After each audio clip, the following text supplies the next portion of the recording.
are these podcasts? WATP. Mike Calta still has a radio show in Tampa, and he's been there a long time. He's very successful on the radio, and he recently started a podcast. Me and my wife, we covered it on Who Are These Podcasts, and it's him with his wife. For some reason, we were trying to figure out why they would do this, because his wife Amanda is not comfortable on the air. She doesn't seem to want to be doing it. And I think we have more evidence that maybe she doesn't want to be doing it. I thought she just seemed like a bitch. Well, she's not going to like that. True. Got a sour look on her face the whole time, doesn't she? Does she ever smile? She's not going to like that you said that. Oh. She's not handling our review of the show very well.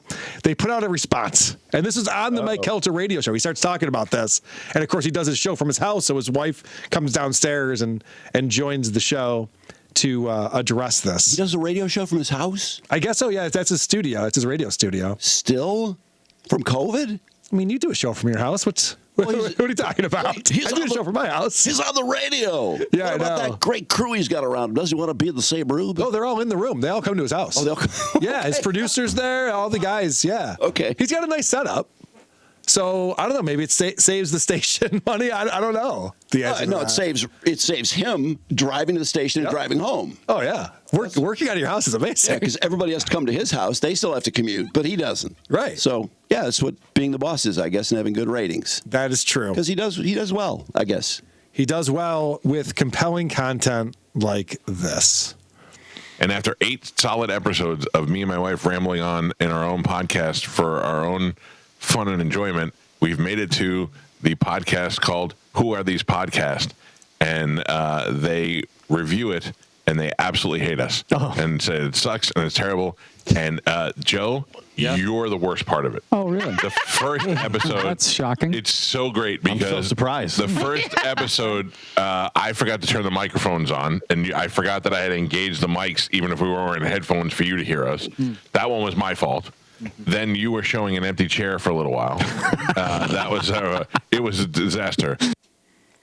So it's a couple convenient things right out of the gate. And he's taking this well, obviously. This is the way to respond to something like this. Like, yeah, they made fun of us for stuff that, we weren't doing great. But I like that he says, my wife and I are just doing the show to amuse ourselves. Isn't that convenient when you want it to be? Yeah. Does he really not want to get 20,000 views? No. They're just putting it up on YouTube and promoting it all the time because they're just doing it for themselves. What's the point? To give his wife a show? No, he obviously wants it to be wildly successful because he's looking for what's he going to do when radio dries up, which it's actively drying up. No, I think he's smart to do a podcast, but he should know. He knows what good content is. Yes. Why does he keep doing it with his wife? Well, there's a theory out there. I think my buddy Patrick Melton, Nobody Likes Onions, was talking about this. There are these guys, Aaron Himmelt's one of them, who feel a need to show off their younger, hot wife. Oh. And so Aaron did it with April, and Mike's doing it. Rich Voss does it. Of course, his wife's a comic, so it makes a little more sense to have Bonnie McFarlane be the co-host. But do you see this a lot with podcasters? I had not thought about that, Carl, because I think I would think the opposite, because his wife is very attractive. Yeah. Mike's heavy set. Some people might go, oh, wow, he's vulnerable. I got a shot at her. Right, yes. Hotter than Calta. I didn't think of it that way. I thought you were going to say, you got a young, attractive wife. She should be seen and not heard. That's the angle I would have got. I was like, wow, she might be amazing. There's plenty of assholes who go, she's out of his league. Yeah, but for sure. I'm sure, although she doesn't sound super enamored about their love life. Didn't she make some joke about not having to be with him after he did something? You didn't make me have sex or something to that effect? Oh, yeah. This is a lustless marriage. That's what it sounded like. Point. Yeah. What? So I don't go figure. Can you imagine? But maybe you're right though. Some guys do like showing off. I remember a guy at the sales staff at I won't mention what station. It's Bentley. But I'd been there like 3 days, and he showed me a nude picture of his wife. Oh God! Like, my wife is so hot. Check it out. Like, oh my God, is it? I mean, she was attractive, but I mean, why showing me this? That's insecurity. That's where that comes from. Be like, I don't know if you think I'm cool or not, but check this out. I'm having sex with this. You're like, all right, I didn't think you were cool. Still don't, but all right. Congrats. Yeah. And since you said it, I think you're probably right. Yeah. All right. So here comes some of the. Too. What's that, Chris? It's a little gay. It is gay. It's like, do you have a boner? Can I see it? It was the same thing when Aaron showed Kayla's nude to Gino, allegedly. Where it's just like, hey, your boy did pretty good, huh? You're just like, yeah, okay. Another win for the toe. Another win for the toe. Look at you. All right, so more excuses coming out about why their show wasn't very good that we made fun of. So how did you turn that mic towards you and talk into it? So how did you heard me talking about it? Yes. Listen, there's going to be plenty of people that don't like the podcast. These guys have a podcast about podcasts that they don't like. I know. This is a badge of honor as far as I'm concerned. Yeah. Is it? Yeah, who cares? You made the cut. Listen to me. There's no way you're going to do 8 episodes of something and it's going to be good in 8 episodes. It's going to take time, and over time, each one has gotten better. Who cares? Okay, so again with the cope. Guys, I mean, we're just starting out. Who cares? I didn't even want it to be good. Who cares? And plus, it's going to get better. I mean, we're just starting off, and I don't really care. You're a radio personality for decades, and you think that we should be judging you based on only having 8 episodes under your belt? Yeah, I think he should care more, and he probably does care more, but he's trying to mollify her or calm her down. She's probably very upset about it because she's never done this. She is upset, and here comes more cope because now, first he started off with, isn't it great WATP recognizes this is what they're known for? It is a badge of honor. It is a badge of honor. It's more attention for the show, for the podcast, which you do want to get out there. But then it turns into we're just nerds in the basement. You know, you gotta go to that realm. Okay. 3 nerds sitting in a room pretending they have a show. They have.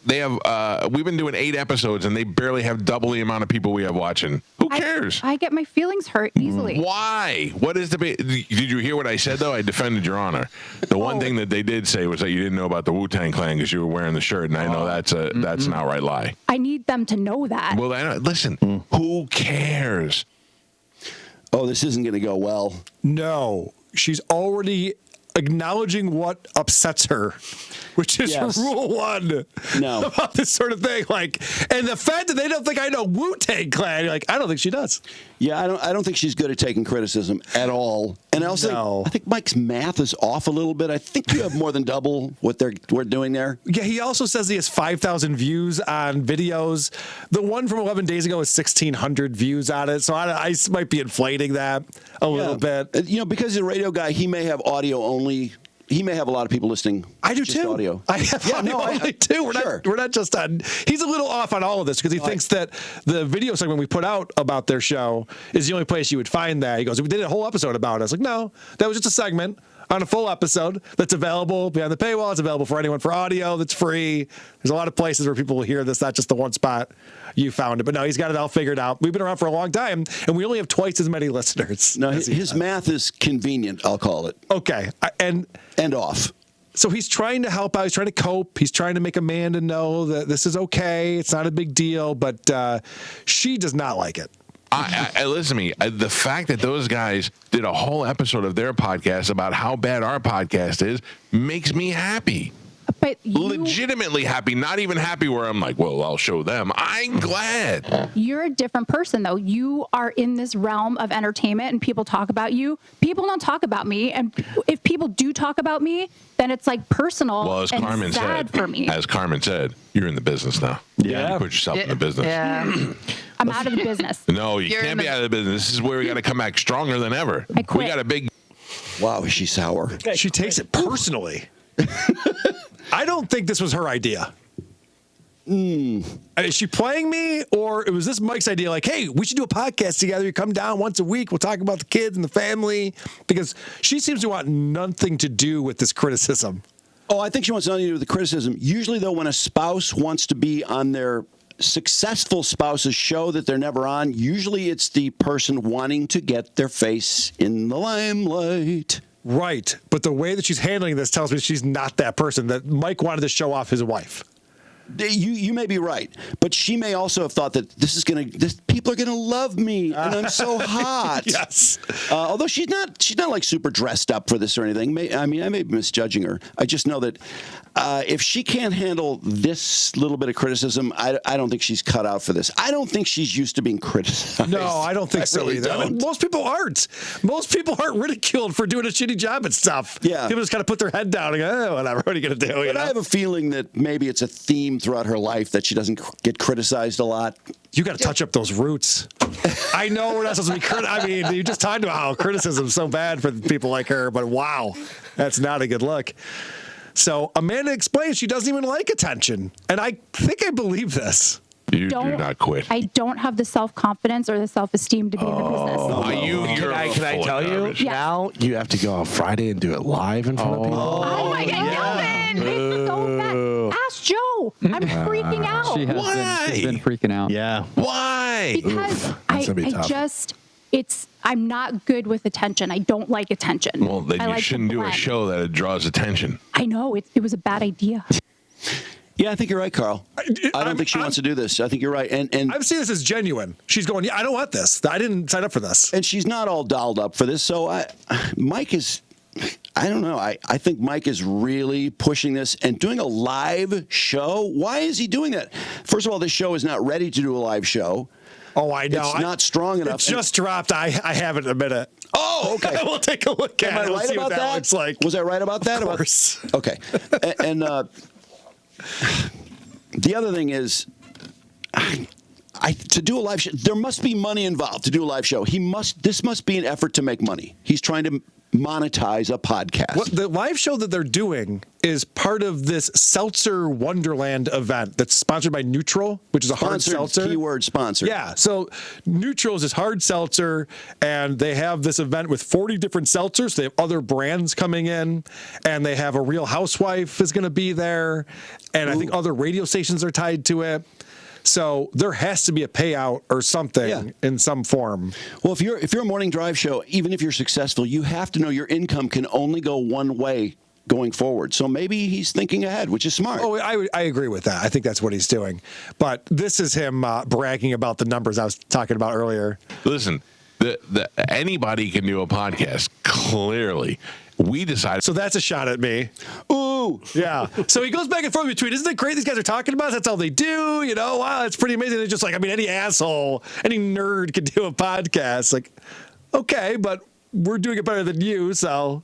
Well, he's trying to sell it to her. Okay, He's a keeper in play, I think. Okay. Because, I was thinking, why doesn't he do this podcast with his other show members who are familiar with the show, who do well, and they could, have a different theme, but maybe that's just not enough interest. So he's like, I'll do it with my wife, and that's something different. It does lead to probably different conversations because he's got to fill a morning show every day. What else are you going to talk about afterwards? So it's like, at least also, with his wife or something. You don't have to share the income with all your show members. Share it with your wife, which is the same as your money. Ding, ding, ding. Yes, that's a great point. We decided we wanted to do it. And if you listen to it, you listen to it. If you don't, you don't. Nobody's being forced to listen to it. Right. I agree. And each episode has gotten upwards of 3,000 views per episode. There's some on there with 5,000 views. That's crazy. 8 episodes. Okay, so bragging about the count on there, I checked it out myself. Not quite the case, but let's check out this latest one. So they got their big banners up. And we are live. It is the Me and My Wife podcast. I am me, my Calta radio superstar. This is my wife, Amanda Calta. Hello. Licensed therapist, and we do a podcast together. And we are live at this is a gig. We're at our gig. This is absolutely bizarre. Yes. For me right now. And we are live at a place called the Mahaffey Theater in downtown St. Petersburg. Okay, And, I want to point out the body language that I'm seeing right here. She is trying to hide behind him on this couch. He has his arm on her leg, holding her still. She is nervous AF. Yeah. Right here. And you could tell, like, her only thing is just like, oh my gosh, I can't believe I'm doing this. This is what she always does on every show. I can't believe I'm doing this. I don't have any business being here. I can't believe that's her shtick. She's all dressed up, though. She looks great. Sure. And he's wearing a tie. But Is this a very rock and roll event to be at? This is a classic rock guy, right? Yes, no, this is a Real Housewives. This is a money grab event.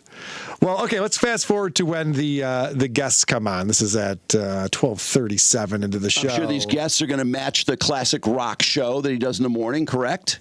Going Can I in front of merge you. in front of you? I got him going in front of you. So, all right, we are live, and joining us right now are the very lovely Judice ladies, Teresa and Gia. Let me give them a second to get their headphones on. I just got so ugly.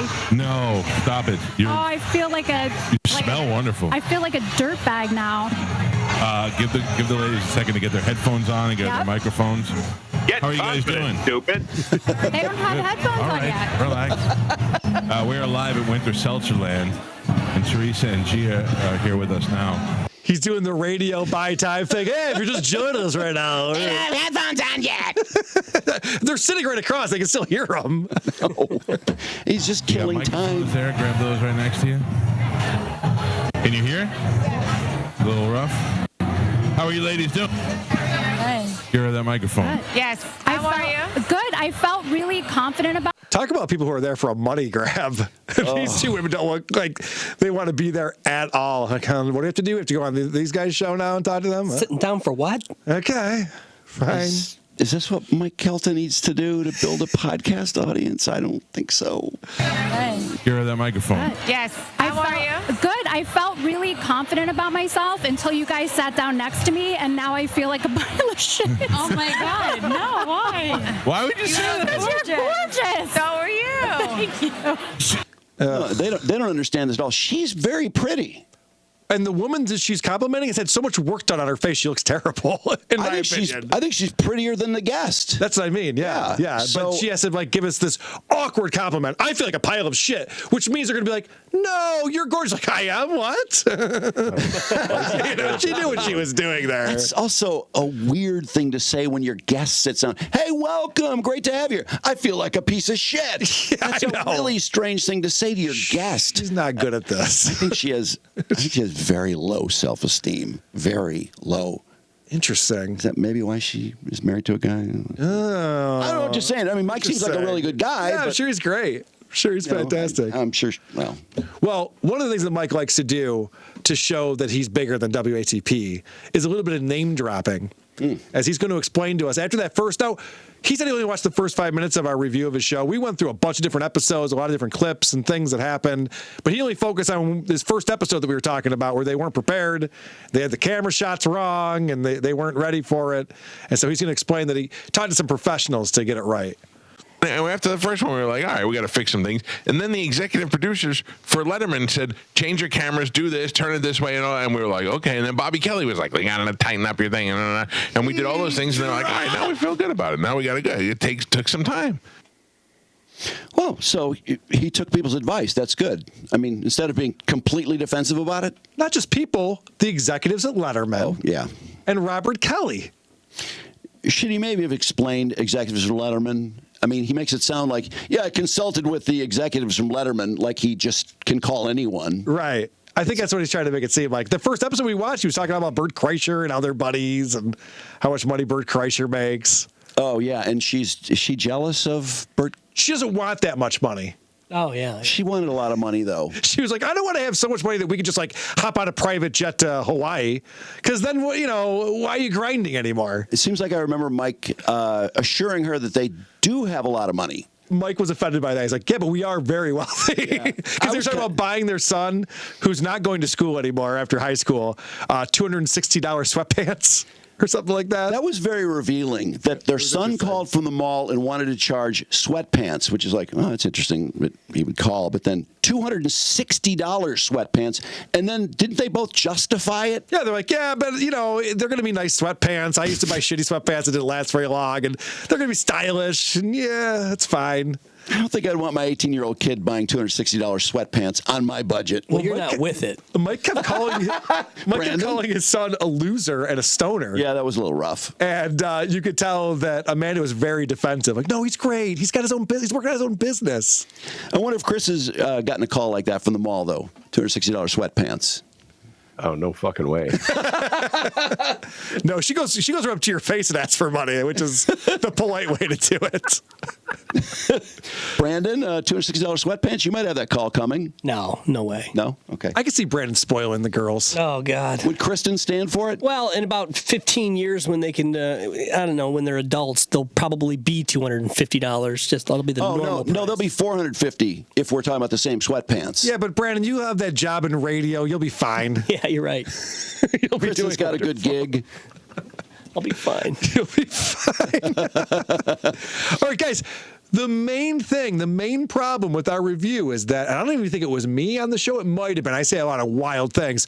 The main thing is that we were saying that maybe Amanda doesn't know Wu-Tang as much as she lets on, because she seems to be really into 90s gangsta rap. And we were like, but is she? And so here's some more cope. And we see that Amanda has to prove her knowledge. The fact that somebody else noticed it should be making you happy. No. Why? She does not want to be noticed. She's doing a podcast so nobody notices it. I like you being noticed and me just like walking behind you and not getting introduced to anybody. It's the same. The comments are all the same. The worst thing they said about you is that you didn't know about Wu-Tang, and then the worst thing they said about me was that I was fat and had a hot wife. Who cares? We already knew that going into it. It's we so almost called the offensive. podcast "Fat Guy and Hot Wife." That's so offensive to me because the thing that I do have I know. is knowledge about Wu-Tang. I know. She's serious Not about therapy, the just Wu-Tang. the Wu-Tang. Yeah, right. She's a therapist, and she never brags about that. No, she's a licensed therapist, and she has outrageously low self-esteem. Yeah. Incredibly low. Oh, my God. So this thing where she's offended, she said it's offensive that they would say, I don't know about Wu-Tang. So whenever you go in the comments section of me and my wife on their YouTube channel, do not put in the comments section, this Amanda chick doesn't seem to know anything about Wu-Tang. She gets very offended by that. I wouldn't want to hurt her feelings any further. Did she ever say anything to prove? Did she discuss Wu-Tang Clan in some way that proves that she is a super fan? Yep, that's coming up. Oh, okay. That's coming up in just a moment. But sometimes I sense that maybe she didn't pass your test. They start acknowledging the comment section underneath the video that we put up, and there's probably over 100 comments. There's a lot of comments under this video. And I even commented on it. I even went to their thing and said, I agree with your assessment. Oh, yeah. I'm looking now. Stay out of the comments. Oh, really? How bad are the comments? Look at her face. Come on, Gio, bring it in. Let's pretend the comments don't exist. You just say it. There's nothing good in a comment section ever. Ever. What are they saying? Let's see. Oh, look at that sour look on her Oh, face. yeah, she does not want to know about that. So Mike Calta himself went to our comment section and said, these guys got it figured out. Very nice of him. I appreciate that. Mike has a great attitude about this. He really does. Yeah, no, it's the way to handle this sort of thing. But he should not got a couple shots in at us, but he shouldn't have told her about this. I think that he thinks this is good banter. He's going to lead off the next episode they do in the studio probably with this. It'd be my guess. So he's sacrificing her well-being for some views. That's a radio guy. And that's how this whole thing started, sacrificing her well-being for him. Of course. That's my assessment of it anyway. I could be wrong. Amanda, if this is your idea, let me know. Because I have a feeling you were drugged into this. Kicking and screaming the whole way. All right, so this is, now they start reading through the comments. Something about Big Macs? You guys talking about Big Macs? No. This is unwatchable. Okay. Right off the gate, the guy goes, something about Big Macs? Were you guys talking about Big Macs? It was the first topic on the first episode. Did you know that she's never had a Big Mac or a Whopper? And then they talk about Big Macs and Whoppers. I'm like, this is what you came with for your first, that's why I remember this. This is what you came with your first episode? Yeah, it was a real dubious claim, too. Hadn't had one in a certain amount of years. Oh, then she goes, well, maybe I had one when I was, as if she was like testifying under oath. I mean, it's possible I did have one and I forgot. I don't recall. You're right. If I had one, I don't recall. Can neither confirm nor deny. Unwatchable. That's just stuff popping up from your other searches. Man. Burger guy. Man, this is brutal, but her shirt is dope. Oh, hey, there you go. A compliment for me. I remember hating Calta and Kelly too. She's a therapist? ? Yes. Yeah, what's wrong with that? Amanda's awful. Not a fan. Not a fan. Whopper without mayo is pretty darn good. Were you talking about Whoppers? Oh, I never had one. Oh. Now she's remembering. All right, so now we get to the more Wu-Tang comments. And I don't use the word seething very often. There are some people who do. I think that Amanda is literally seething at this point. That's original. What does she know about Wu-Tang Clan? Everything. LOL. What? everyone's go-to. Yeah, she is insufferable. She knows nothing about Wu-Tang. What? Yeah, I knew that would make you mad. Yeah. You got to come out swinging next time. A lot of Amanda. Wu-Tang stuff here. No way she knows Wu-Tang. Raw, I'm gonna give it to you with no trivia. Raw like cocaine straight from Bolivia. My hip hop will rock and shock the nation like the Emancipation Proclamation. Yeah, she knows Wu-Tang. There's nothing you could argue about there. The audience seems to think otherwise. She memorized a part of a song, so there you go. Oh my God, Mike is just toying with his wife. Great. You know what Wu-Tang song that was that she was rapping right there? No, I'm not familiar myself, but I don't claim to be. So that's the difference between me and Amanda. Brandon, you know that song? I did not know, and I was wondering if she was going to sing all the lyrics, even the ones that she's not allowed to sing. That'd be a good show. Oh, Mike would That'd have be a loved show I that. would tune in for. All right. Mike would have loved that. I have one more clip on here. So she's trying to get out of there, but she's looking over this producer's shoulder who's reading through the comments as she's walking out because she just can't help herself. She has to read what people are saying about her.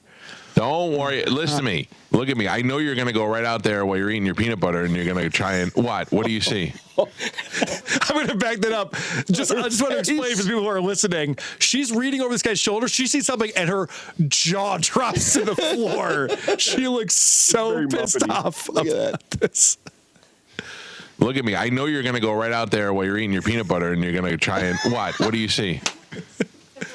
Get on the microphone so we can hear you, dummy. I can't hear you. You're not on the microphone. They said we made them not want to get married. That's fine. She can't take a joke. I mean, she really looked horrified. She really did. I know. She really looks like she's upset, as if we were there at the dinner table conversation and then put it out on the internet for everyone to see. It's like, no, you're doing a show on YouTube that you're actively promoting, and that's why people know about it. Is Mike Calta a mean guy? I mean, it's kind of mean. He has to know more than we already know how not cut out she is for any criticism.